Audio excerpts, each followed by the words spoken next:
Ok, on y retourne. Alors, comme je le disais, là, on va pas faire un tour exhaustif. Là, on va pas faire un tour exhaustif, mais je vous montre quelques exemples, plus ou moins classiques. Donc, par exemple, une question qui s'est posée, c'est qu'est-ce qu'un neurone? Alors, évidemment, depuis le début du XXe siècle, les biologistes étudient ce que c'est qu'un neurone, et on peut le décrire voilà, comme une cellule avec différentes propriétés. C'est une première approche du neurone, mais c'est pas la seule. On peut aussi voir le neurone comme un objet mathématique, d'accord? Puisque finalement, un neurone, c'est aussi un système de traitement de l'information. Il reçoit des inputs au bout de ses petites dendrites, il fait un calcul, et puis il décide s'il va décharger ou non avec son potentiel d'action ou pas. Et puis, à la fin, il va libérer les neurotransmetteurs à la synapse suivante. Et ça, c'est son output. Donc, un neurone, chaque cellule, c'est un système de traitement de l'information. Et on peut décrire ces conditions de déclenchement du potentiel d'action de manière mathématique à partir d'une sommation de ces inputs dans ces dendrites. Et on peut décrire, on peut modéliser par des équations la dépolarisation de la membrane le long de l'axone. On peut modéliser la probabilité de libérer les neurotransmetteurs dans la fente synaptique, etc., etc. On peut modéliser ça à différents niveaux de détail. Il y a des modèles très détaillés au niveau biologique de chaque type de neurone avec les propriétés de conductance de sa membrane, les canaux ioniques, les échanges, etc. Ça peut se mathématiser à un très haut niveau de détail, ou on peut faire un modèle du neurone beaucoup plus abstrait avec une simple équation de transfert qui fait une sommation des inputs plus ou moins 1 ou 0 et qui a une certaine courbe de réponse qui est décrite par cette équation et qui, quand cette valeur franchit un certain seuil, eh bien le neurone va décharger, et si la valeur franchit pas ce seuil, le neurone ne va pas décharger. Okay, donc le neurone est un objet éminemment mathématisable, et en fonction des objectifs qu'on a, de ce qu'on a envie de modéliser ou de simuler comme traitement de l'information, on va choisir un modèle de neurone ou un autre modèle de neurone, et éventuellement, on va les combiner entre eux. On a l'équation pour un neurone particulier, mais on a envie d'étudier des réseaux de 100 neurones, de 1000 neurones, de centaines de milliers de neurones, et ben on peut combiner toutes ces équations pour faire un modèle gigantesque. On appelle ça un modèle computationnel d'un réseau de neurones complet. On peut utiliser les neurones pour faire de la modélisation purement formelle, qui n'a pas nécessairement pour objectif de simuler les choses qui se passent vraiment dans le cerveau humain, mais qui ont juste pour objectif de faire des calculs. Ou alors on peut essayer vraiment de simuler les choses qui se passent dans le cerveau, humain ou animal. Aujourd'hui, la plupart des travaux d'électrophysiologie chez l'animal, donc des enregistrements avec des électrodes plantées dans les neurones, font l'objet aussi de modélisation, c'est-à-dire des gens bâtissent des modèles avec des très grands nombres de neurones qui permettent de simuler les taux de décharge qui ont été mesurés dans les expériences en fonction des inputs, etc. Donc ça, c'est la partie qu'on appelle les neurosciences computationnelles, et c'est un secteur qui est vraiment en très grande expansion actuellement, du fait que on a beaucoup progressé dans la mathématisation des neurones et des réseaux de neurones, et aussi du fait qu'on a gagné énormément en capacité de calcul.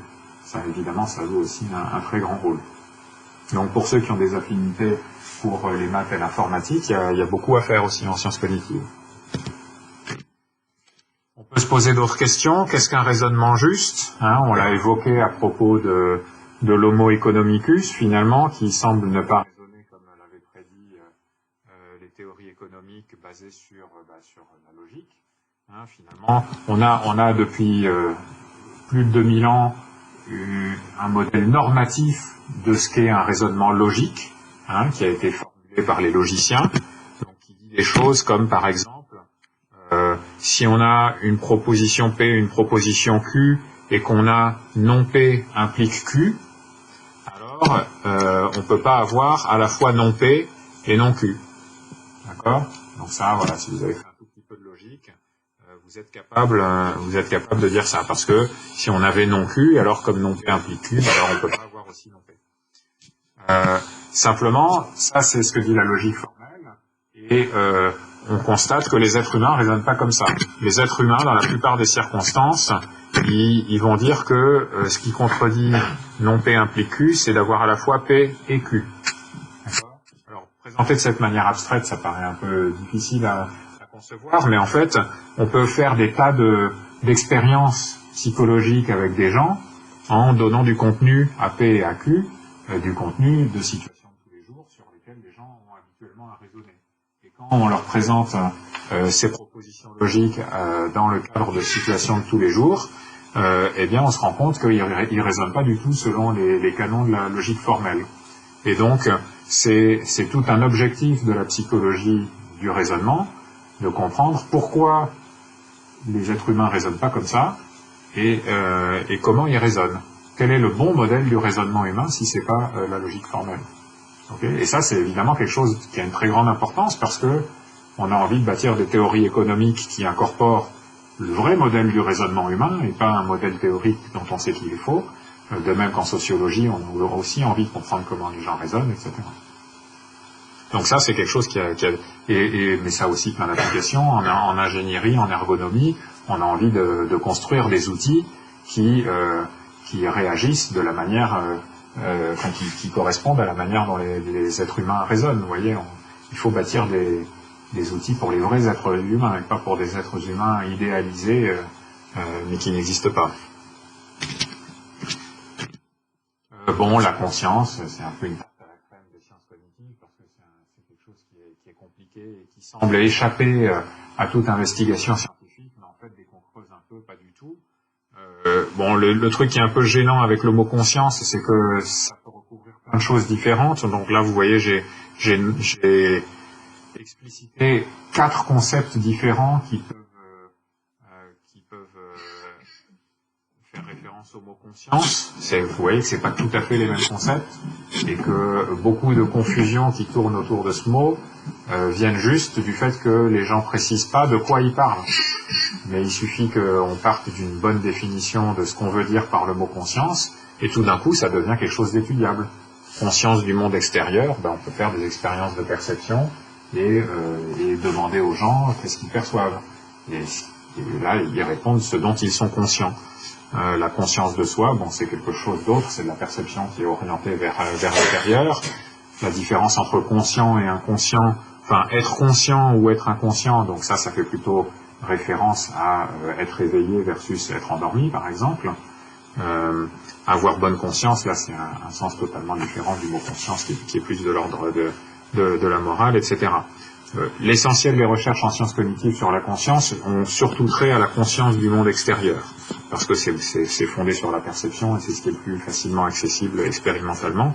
Et il y a aussi beaucoup de recherches qui sont actuellement sur les différents états de conscience, parce qu'il n'y a pas juste éveillé et endormi, mais il y a aussi des états intermédiaires, il y a des états de coma plus ou moins avancés, dans lesquels les gens sont conscients de quelques trucs, mais pas beaucoup, etc., etc. Il y a plein de recherches passionnantes là-dessus. Ouais. De la conscience de soi, par exemple, vous faites des expériences sur les populations individuelles.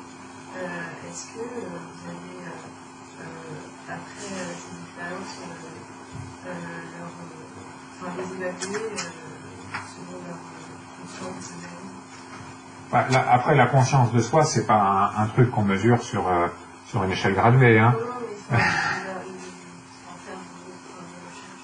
Disons, formulé comme ça, c'est pas encore une question scientifique. Il faut encore raffiner le truc. On peut poser la question, par exemple, dans quelle mesure est-ce que les gens sont conscients de leurs émotions, des émotions qu'ils éprouvent. Et on peut réaliser qu'en fait, il y a une partie des gens qui savent pas, qui sont conscients d'éprouver une émotion, et parce qu'ils en ressentent les effets physiologiques, le cœur qui bat, la sudation, etc. Mais ils savent pas dire s'ils sont heureux, s'ils ont peur ou s'ils sont en colère. C'est ce qu'on appelle l'alexithymie, incapacité à lire les émotions.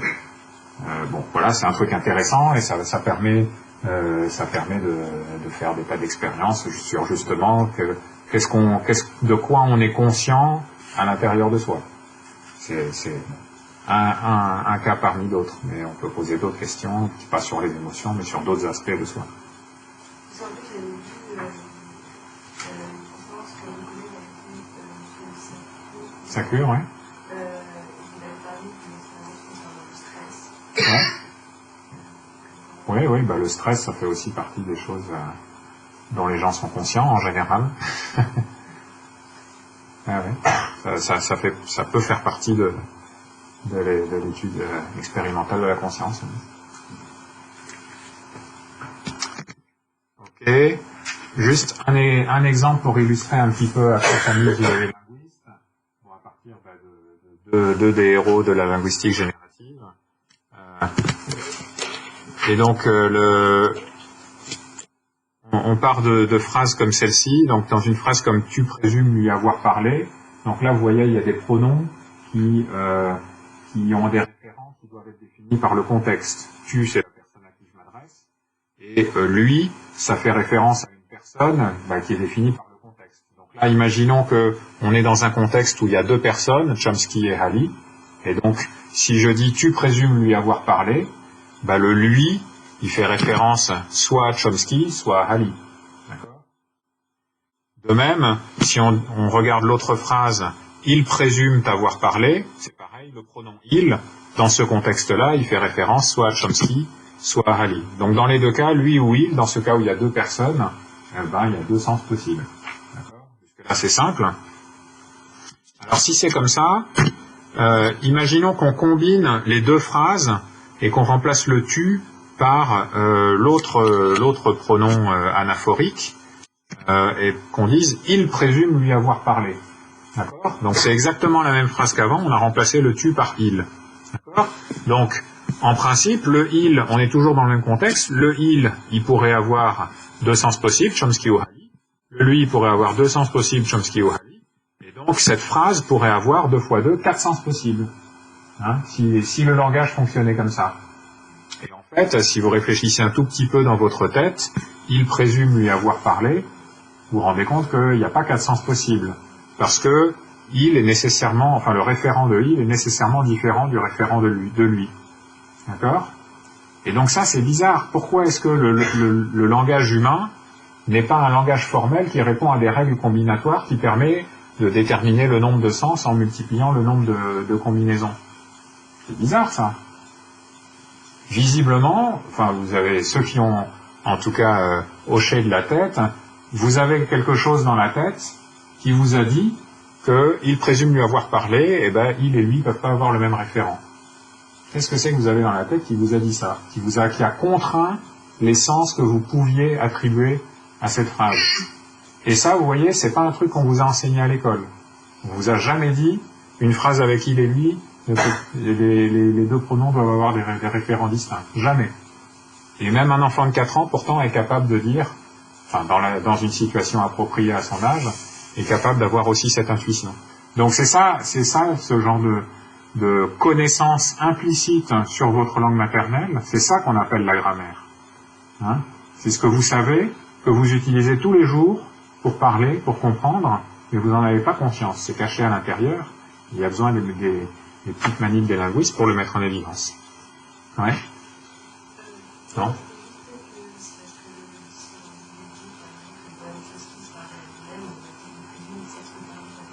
Voilà. Donc, parce que les interprétations dans cette construction sont contraintes, on est obligé d'utiliser une autre construction si on veut communiquer le sens de s'être parlé à lui-même. Et on reste quand même avec le problème d'expliquer pourquoi les 4 sens ne sont pas possibles. Un autre exemple, on reprend la même phrase, il présume lui avoir parlé, dont on vient de voir qu'elle n'a que 2 sens possibles et il faut qu'il soit différent de lui.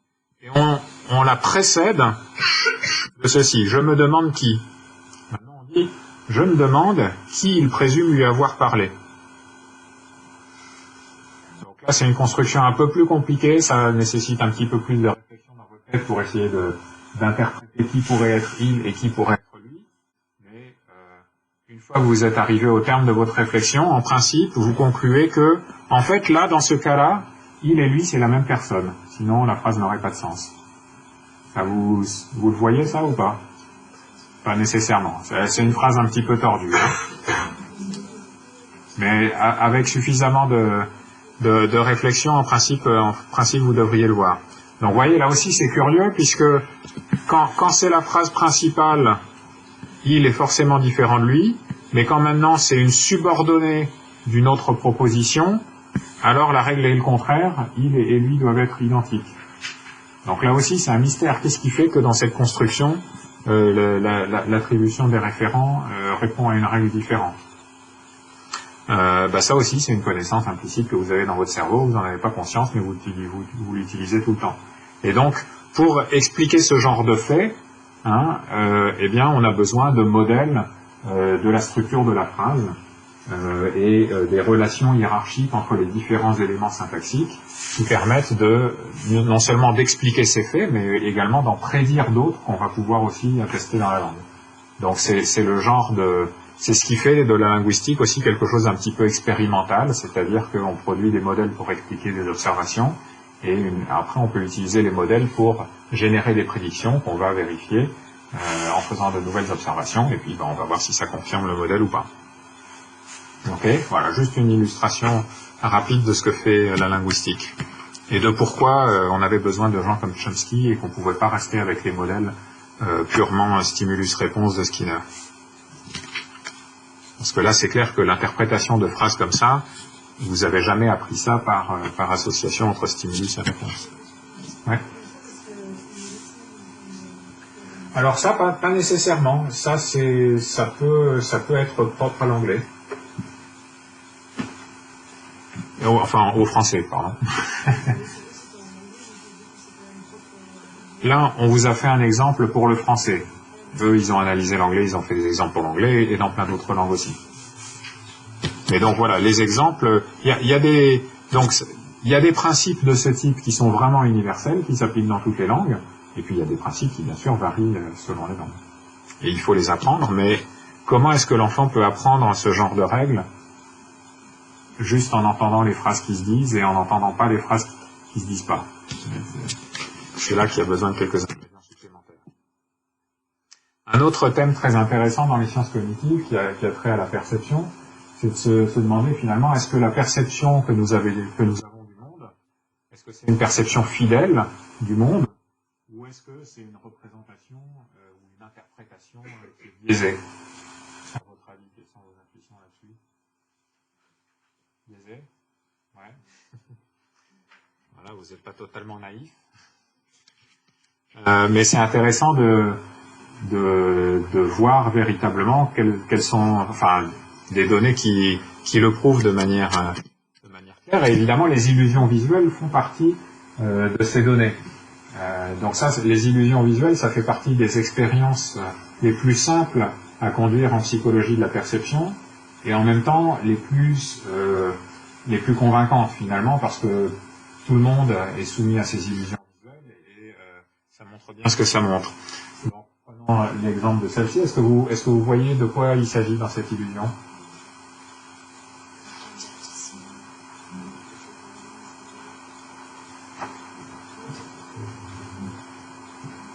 Qu'est-ce qui est faux là-dedans?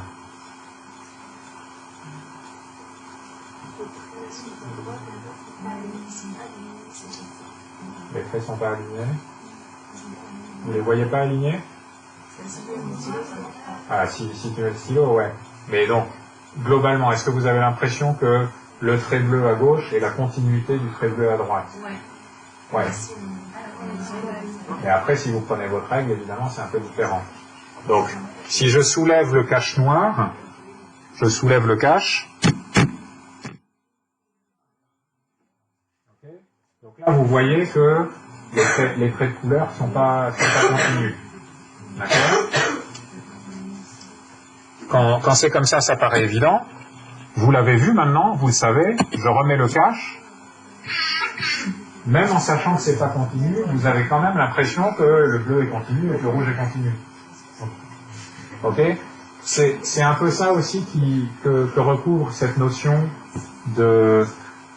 d'encapsulation informationnelle des modules et d'inaccessibilité aux processus centraux.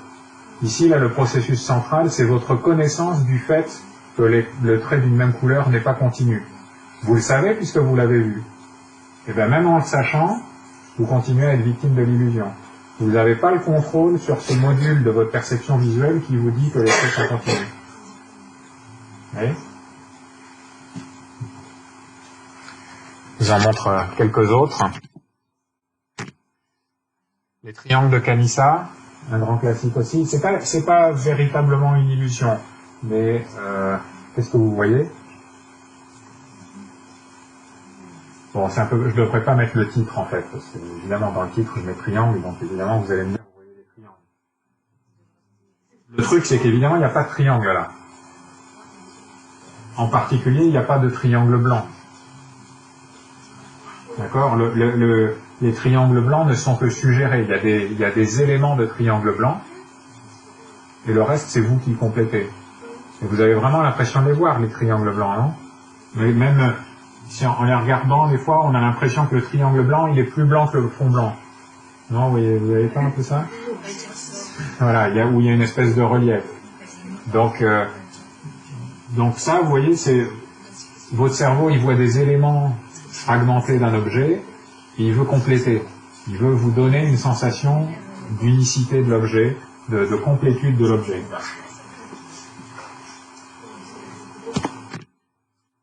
Voilà un autre exemple.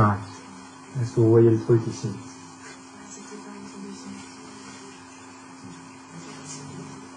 Il est fort celui-là.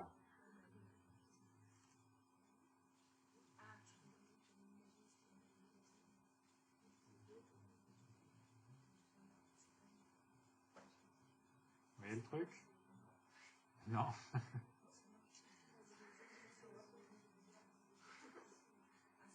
Vous voyez quoi ? Les pièces d'échecs, d'accord ? Elles sont comment en haut et en bas ? Blanche en haut et noire en bas. Et puis il y a une espèce de surcouche de nuages. D'accord ? En fait, elles sont grises, c'est-à-dire forcément, ce sont des teintes de gris, hein, bien entendu.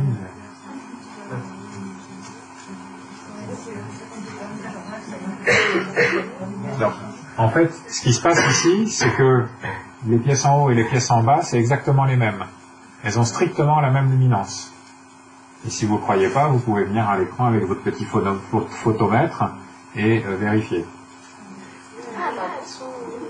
Là, elles ont exactement la même luminance en haut et en bas. Luminance, c'est-à-dire la même teinte, c'est le même nombre de photons qui sont réfléchis par ces images.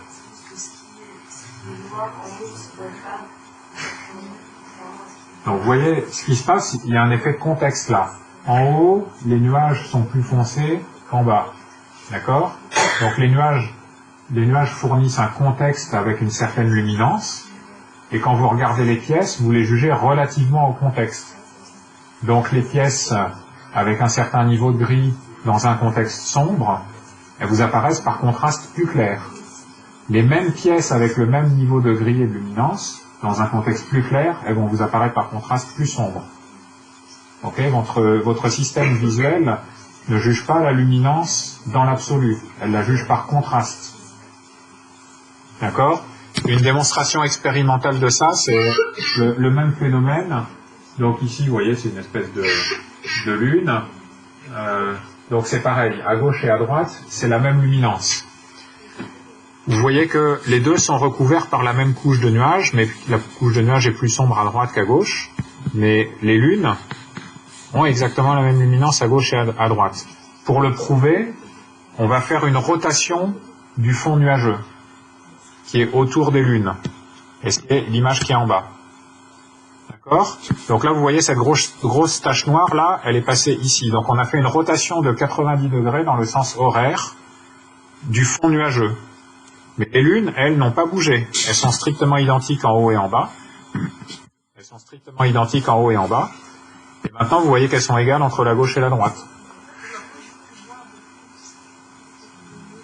D'accord ? Donc là, vous les voyez différentes. Là, vous les voyez égales. Et pourtant, c'est les mêmes. Ok ? Donc là, et pourquoi c'est différent en bas ? parce qu'en bas, comme on a fait une rotation de 90 degrés du fond nuageux, il n'y a plus la continuité entre le fond nuageux et les traces de nuages sur la Lune. Autrement dit, vous n'interprétez plus cette scène comme un objet avec un filtre qui est interposé entre vous et l'objet et qui définit un contexte cohérent. Et du coup, ça annule cette illusion visuelle de perception de la luminance altérée, biaisée par le contexte. D'accord ? Il y a aussi des illusions similaires pour la couleur. C'est pareil. La couleur orange de ces sièges, on ne l'aperçoit pas dans l'absolu. On l'aperçoit relativement à un certain éclairage, etc.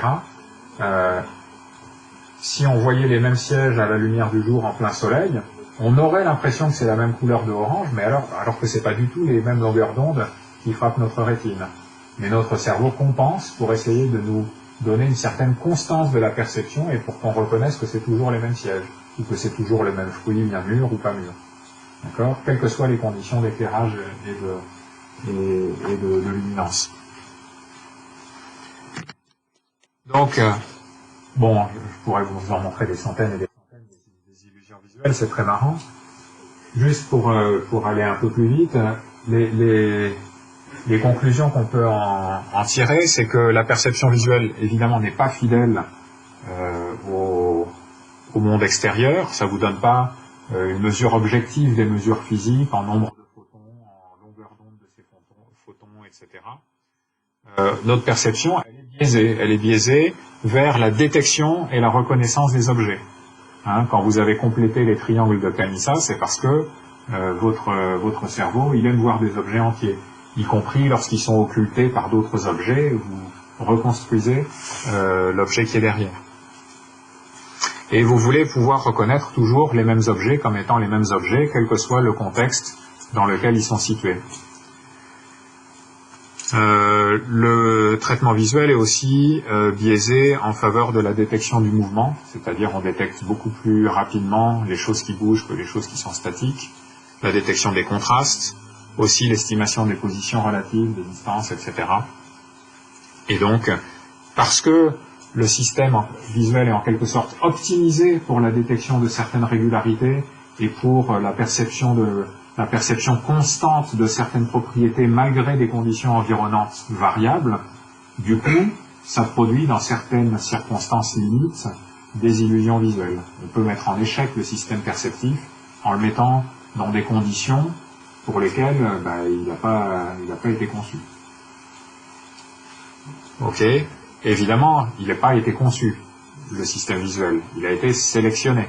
Il a été sélectionné parce que c'était adaptatif dans un certain environnement de percevoir les fruits mûrs comme toujours des fruits mûrs, qu'on soit à midi ou qu'on soit le soir. Okay. Ça montre aussi les difficultés de la vision artificielle qui, elle, n'a pas ces problèmes-là. Vous imaginez la représentation visuelle d'une caméra en pixels. Elle n'est pas du tout sujette à ces illusions-là. Par contre, elle a les plus grandes difficultés à reconnaître les objets, à estimer correctement les distances à partir d'une représentation en 2D, etc., etc. Parce que, tant qu'on ne construit pas à l'intérieur du système qui traite l'image en pixels, justement, les biais qui permettent de reconnaître les objets, etc. Et, on n'a pas les mêmes avantages ni les mêmes inconvénients qu'une caméra. Ouais.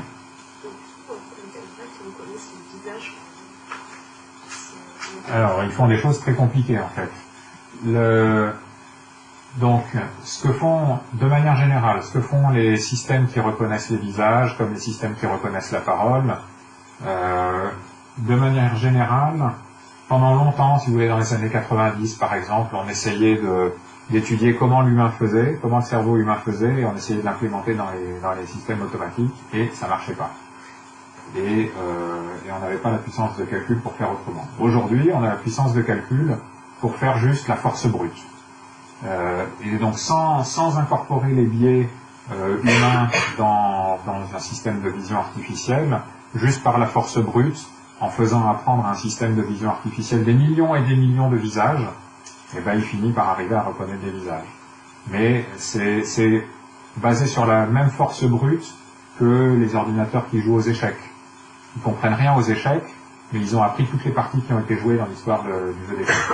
Et ils savent que dans telle position de l'échiquier, le meilleur coup derrière, c'est ça. Alors donc je caricature un petit peu. Maintenant effectivement les ordinateurs qui jouent aux échecs, les plus puissants peuvent avoir toutes les parties déjà en mémoire. Donc ils n'ont plus qu'à récupérer la bonne solution. Pendant longtemps quand même, ils n'avaient pas tout ça en mémoire, ils essayaient de planifier 3, 4, 5 coups à l'avance. Ce que fait aussi l'ordinateur qui joue au Go, parce qu'au Go il y a tellement plus de possibilités qu'il ne peut pas encore toutes les avoir en mémoire. Mais il en a quand même déjà pas mal en mémoire. Il y a vraiment, et puis il explore tout un tas de possibilités qui sont totalement débiles, qu'un humain n'explorerait jamais quand il fait ses simulations de coups en avance. Donc il y a quand même un aspect force brute qui est permis par la puissance de calcul qu'on a acquis relativement récemment, qui n'était pas possible avant. C'est pareil pour la reconnaissance automatique de la parole. Dans les années 90, quand moi j'ai commencé ma thèse en sciences cognitives, c'est le truc sur lequel tout le monde s'arrachait les cheveux, le traitement automatique de la parole. On n'avait aucun algorithme, aucun système qui arrivait à reconnaître correctement des mots avec toutes les variations possibles que ça peut avoir entre des locuteurs qui ont des voix différentes, un même locuteur qui n'a pas exactement la même intonation. Tout ça, ça posait des difficultés insurmontables aux algorithmes de reconnaissance de la parole. Et puis, la puissance de calcul a augmenté, et des algorithmes complètement bêtes qui n'étaient pas considérés dans les années 90 parce que ça produisait une explosion combinatoire, c'était pas exploitable par les ordinateurs de l'époque. Aujourd'hui, c'est possible dans votre téléphone. Et ça, donc c'est assez marrant de voir que la simple puissance de calcul a tout changé et a permis de faire des choses que font les humains d'une manière que n'utilisent pas du tout les humains. Et c'est comme ça qu'on arrive à avoir des systèmes qui sont en apparence extrêmement intelligents aujourd'hui, mais on est toujours incapable de simuler les trucs vraiment sophistiqués que font les êtres humains. Donc bon, voilà, on continue à avoir ce décalage entre l'intelligence artificielle et l'intelligence humaine, qui est assez intéressant. Allez, je vais sauter un petit peu ça. Bon, je vous montre à quel point l'architecture du système visuel est complexe. Je ne vais pas rentrer dans les détails, mais à droite, c'est une représentation simplifiée et idéalisée de l'architecture du système visuel du macaque. Okay, parce que c'est celui qu'on a mieux étudié avec des électrodes et tout. Et donc on connaît tout le câblage, enfin le câblage dans les grandes lignes. Avec toutes les boîtes, c'est différentes couches de neurones. Les traits, ce sont des connexions, des faisceaux de fibres entre différentes couches de neurones. Et puis voilà, V1, ça reconnaît les formes, V2 les contours, V4 les couleurs, MT le mouvement. Et voilà, il y a différents étages de traitement visuel, plus ou moins sophistiqués, plus ou moins abstraits, et qui posent des problèmes intéressants comme celui du binding ou liage. Et finalement, on s'est rendu compte en trouvant les bases cérébrales de tous ces processus visuels que les propriétés des objets sont éclatées dans des régions différentes. Vous voyez, moi je vois, vous me voyez moi, mais en fait la couleur de ma chemise elle est dans une région du cerveau, le contour de ma silhouette il est dans une autre région du cerveau, les traits de mon visage c'est encore dans une autre région. Si je bouge, le mouvement s'est codé dans une autre région. Et alors, qu'est-ce qui fait l'unité de M. Ramu dans votre cerveau? C'est un peu un mystère. Enfin, c'est un mystère. Il y a des hypothèses, par exemple, en termes d'oscillation de neurones qui déchargent et qui se synchronisent à travers les différentes régions pour représenter un même objet, etc. Et il y a des problèmes assez intéressants. Ok, il y a des choses encore plus amusantes.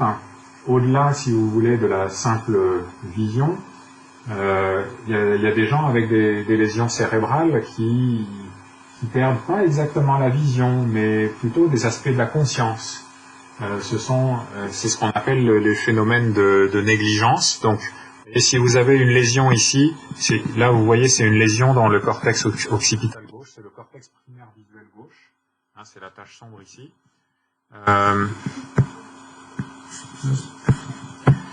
Eh bien, ça vous produit une espèce de cécité dans l'hémichamp visuel droit. Vous savez que les voies visuelles sont croisées entre le cerveau et les yeux, et donc le cortex visuel gauche voit la partie droite de votre champ visuel. Tout ça. et le cortex visuel droit voit la partie gauche de votre champ visuel. On appelle ça les émissions. D'accord? Donc vous avez une lésion dans le cortex visuel gauche, et en gros, vous ne voyez plus tout votre émission visuel droit. Sauf qu'en fait, les gens n'en sont pas conscients. Ils ont l'impression de voir normalement, mais ils font comme tout ce qui est à droite n'existait pas. Donc on appelle ça une négligence, une héminégligence. Ils négligent tout ce qui est dans leur hémichon droit. Et alors on peut s'amuser à les tester avec des stimuli. On les empêche de bouger leurs yeux pour pas changer l'émichon. On leur présente des stimuli donc à droite s'ils ont une lésion à gauche, donc dans leur hémichon aveugle, et on leur demande qu'est-ce que vous voyez. Il dit je vois rien, parce que ce visage est dans l'émichon aveugle. Et donc là c'est un visage neutre, hein. Et si on met donc excusez-moi, je reprends. Donc tant qu'on présente des choses dans l'émichon aveugle et qu'on demande aux gens qu'est-ce que vous voyez, les gens sont conscients de rien voir. Maintenant si on leur donne une autre tâche et on leur dit faites un choix forcé, est-ce que c'est un visage neutre ou est-ce que c'est un visage qui exprime la peur? Bon là c'est dommage parce que c'est la colère, c'est pas la peur. Donc le patient il dit c'est idiot votre tâche, il n'y a pas de visage. Ouais, c'est pas grave. Vous répondez au feeling selon ce que vous pensez. Est-ce que c'est neutre ou est-ce que c'est de la peur? Et quand le patient est obligé de répondre comme ça en choix forcé, avec juste deux alternatives, et ben on se rend compte qu'il détecte l'émotion exprimée par le visage dans son émichon aveugle mieux que le hasard.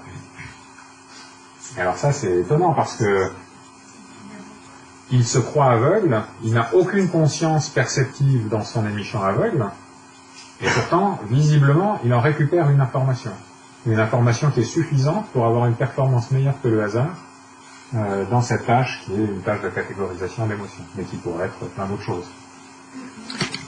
Un autre exemple, c'est celui-là, où là c'est un exemple où la personne a une lésion dans le cortex visuel droit, et donc elle regarde ces images de maison, mais elle voit pas ce qu'il y a à gauche. Donc, on lui demande quelle est la différence entre ces deux maisons. Je n'en vois aucune. D'accord? Laquelle préférez-vous habiter? Celle du bas. Il sait pas pourquoi, mais celle du haut lui convient pas. Ok? Parce qu'il y a un feu, hein. C'est censé représenter un incendie, ça. D'accord? Donc c'est pareil. Le patient ne voit rien consciemment, mais il récupère une information. Alors pourquoi? Maintenant, ça commence à être bien compris. Parce que il n'y a pas qu'un seul canal d'information qui va de la rétine vers le cerveau. Dans les patients qui ont ces héminégligences, ce qui est lésé, c'est le cortex visuel primaire, qui se situe par là. Mais en fait, à partir de la rétine, il y a au moins deux voies visuelles, une qui va via le thalamus vers le cortex visuel primaire, et celle-là, elle est cassée.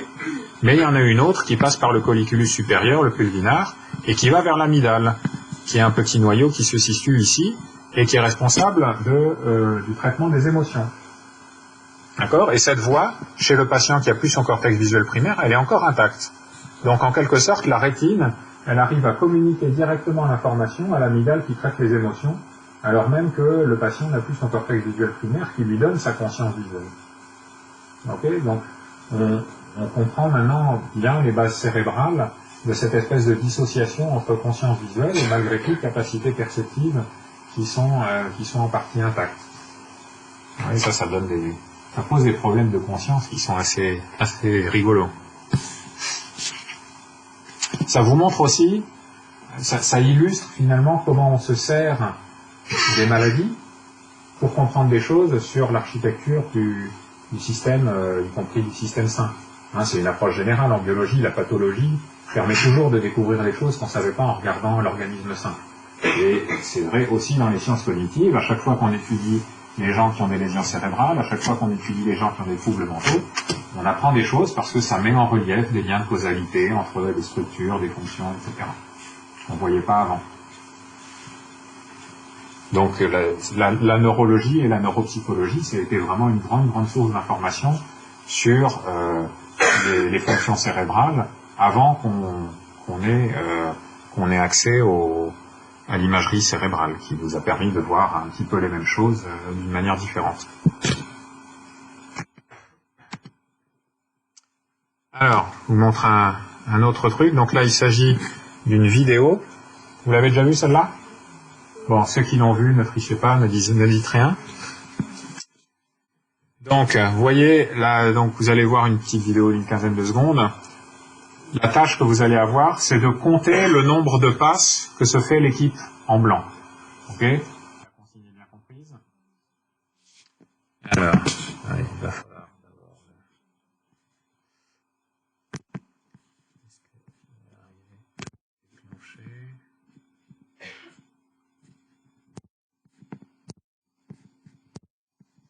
Bien. Alors, on va faire autrement.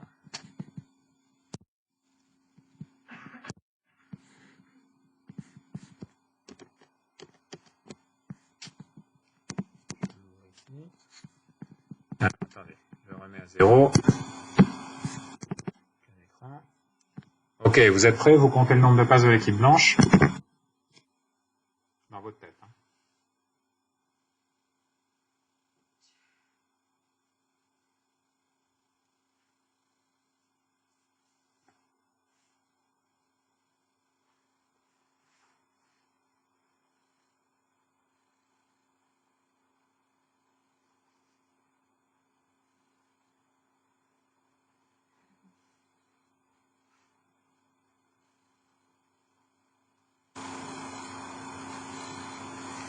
Ok.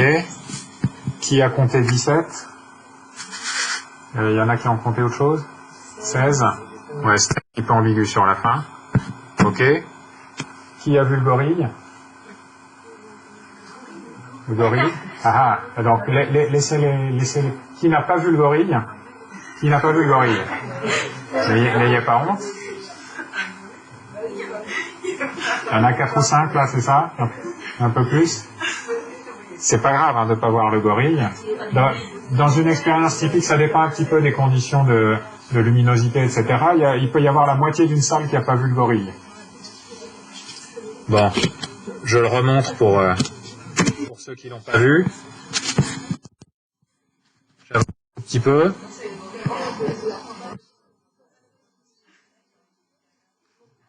Attention, attention. Donc là, vous voyez, il y a eu une passe blanche juste devant le gorille. Hein? Vous étiez en train de suivre le ballon de l'équipe blanche, elle est passée juste devant le gorille, mais vous n'avez pas vu le gorille. Donc, qu'est-ce que ça montre, ça? Qu'est-ce que ça montre?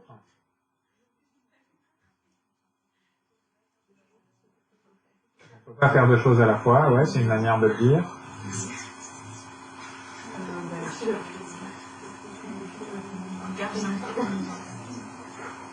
Pardon? On regarde l'info qui nous intéresse, ouais. Donc c'est une question d'attention. Ok? Donc vous aviez pour tâche de prêter attention à un objet particulier. Donc quand on prête attention à quelque chose, on ne prête pas attention au reste. Ok? On peut prêter attention qu'à une chose à la fois. Ok? Et évidemment, ça a plein de conséquences dans la vie de tous les jours. Par exemple, téléphoner, conduire, etc. C'est pour ça qu'on ne téléphone pas en conduisant. Et plein d'autres choses. Donc, voilà, ça c'est une petite expérience qui est classique. Il y en a des beaucoup plus marrantes. Si vous tapez Change Blindness sur YouTube, vous allez trouver des tas de vidéos très rigolotes où vous Change Blindness. Donc cécité au changement. Bon, vous allez trouver plein de variantes de ça, dont certaines encore beaucoup plus marrantes et beaucoup plus sophistiquées, qui vont vous montrer finalement que il y a plein de choses qui sont en plein dans votre face et que vous ne voyez pas. Parce que vous êtes en train de faire autre chose, de prêter attention à autre chose, etc. Les magiciens, évidemment, capitalisent là-dessus. Ils attirent votre attention sur quelque chose alors qu'ils sont en train de faire autre chose. Et évidemment, à chaque fois, le truc crucial n'est jamais l'objet de votre attention parce que votre attention est manipulée par les magiciens. D'ailleurs, des magiciens qui sont chercheurs sur l'attention et qui utilisent la magie pour faire leurs expériences. Il y a vraiment un lien entre les deux. Donc là aussi, c'est marrant parce que ça contraste avec l'impression subjective qu'on a. On regarde la scène visuelle là, on a l'impression de tout voir. Hein, j'ai l'impression de voir tous vos visages, etc. Et j'ai l'impression que rien ne peut m'échapper dans cette scène. Mais en fait, quasiment tout peut m'échapper, en fonction de ce à quoi je suis en train de prêter attention. Donc il faut vraiment, et ça c'est un des grands enseignants des sciences cognitives, il faut se méfier des intuitions qu'on a. On a tous des intuitions sur la manière dont on fonctionne. La plupart de ces intuitions sont fausses, parfois archi-fausses. Il n'y a que la recherche scientifique qui permet finalement de dire de quoi on est vraiment capable. Mais il faut le tester pour de vrai, précisément, expérimentalement. Si on compte juste sur les intuitions des gens, sur l'introspection, pour dire ce qu'on fait, de quoi on est capable, en fait, on se fourre le doigt dans l'œil, mais complètement. Ouais. Je me demandais si vous pouvez expliquer des actions assez complexes qui vous ont fait dans la peau, par exemple la batterie, où il y a... avec un droit, je ne vais pas avoir la même fréquence que du pied ou avec ma gauche. Ouais, donc typiquement, dans les tâches un petit peu complexes comme ça, il y a une composante importante d'automatisation d'une partie des tâches. C'est-à-dire, à la batterie, vous avez 2 pieds et 2 mains à gérer. En gros, vous n'allez réaliser quelque chose de complexe ou de nouveau qu'avec un des 4 membres. Les 3 autres, pendant ce temps, vont faire quelque chose qui est totalement automatisé. Okay. Et donc, comme ça, vous n'avez plus qu'à prêter attention au membre qui fait quelque chose d'un peu compliqué ou de nouveau. Et les 3 autres, ils font un rythme qui est bateau. Et c'est pareil. Donc, c'est vrai qu'on est capable quand même de faire des activités qui peuvent être remarquablement complexes.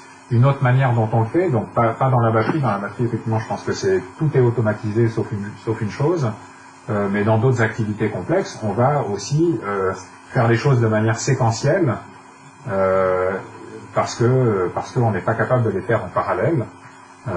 Et donc, on va passer d'une sous-tâche à une autre sous-tâche. On va faire des raisonnements en étapes. On va faire des activités en étapes, etc. Parce que, et même quand bien même on a l'impression d'arriver à tout faire en parallèle, en fait, on ne fait pas tout en parallèle. Notre cerveau est constamment en train de passer d'une sous-tâche à une autre.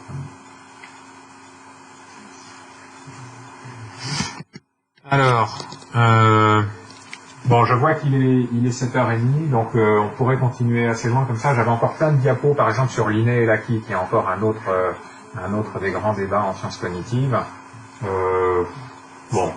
On peut pas tout couvrir non plus.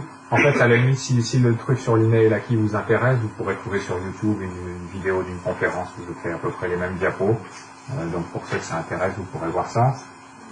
J'imagine vous préférez terminer à l'heure, n'est-ce pas? Donc, on va dire plutôt que j'ouvre la séance de questions tous azimuts, et puis il y aura toujours d'autres occasions, notamment dans les autres séances, de creuser un peu plus ce qui se fait dans les sciences cognitives. Ouais. Je peux tout à fait vous envoyer le diaporama, ouais, même en principe ça a été enregistré, donc je pourrais même mettre l'enregistrement. Voilà, c'est ce que je fais en général, si ça marche. Donc je vais peut-être juste vous montrer la dernière diapo.